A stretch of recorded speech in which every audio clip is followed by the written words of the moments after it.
পারলাম, তাহলে আমরা এখানে এসে কোনো লাভ হলো কি? এখানে এসছি নেকি কামানোর জন্য। যদি আমরা নেকি সঞ্চয় না করতে পারি তাহলে আমাদের বৃথা জীবন, কিছু করার নেই। একবার জোরে শুনে নবীর ভালোবাসা, আল্লাহর ধ্বনি একবার হবে। আর এই তো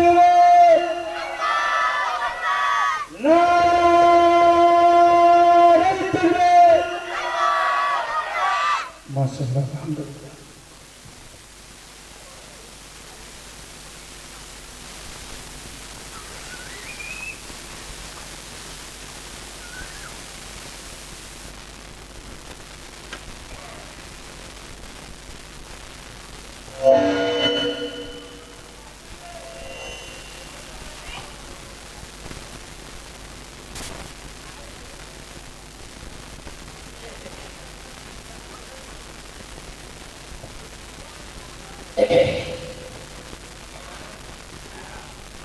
আসসালামু আলাইকুম ওয়া রাহমাতুল্লাহি ওয়া বারাকাতুহু।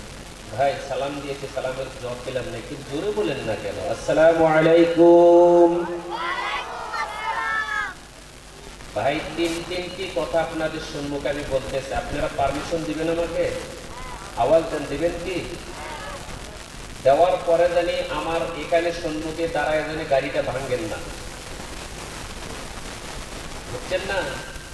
গাড়ি জানি ভাঙেন না, যে কি হুজুর নিয়েছিলাম। তিনটি কথা আপনাদের সম্মুখে বলবো, কিছুগুলা মানুষের মাথার ভিতরে আঘাতে লাগবো না নাই বাবাজি? বলবো কি বলেন, পারমিশন দেন তো বলবো ইনশাল্লাহ। তিন শ্রেণীর যুবক, তিন শ্রেণীর মানুষ ধর্মীয় জলসার ভিতরে যারা বসতে পারে না, তাদের উদ্দেশ্য আমি বলবো কি? এক নম্বর হলো, আপনার ওই বাড়ির সন্তান বসতে পারবে না, ওই বাড়ির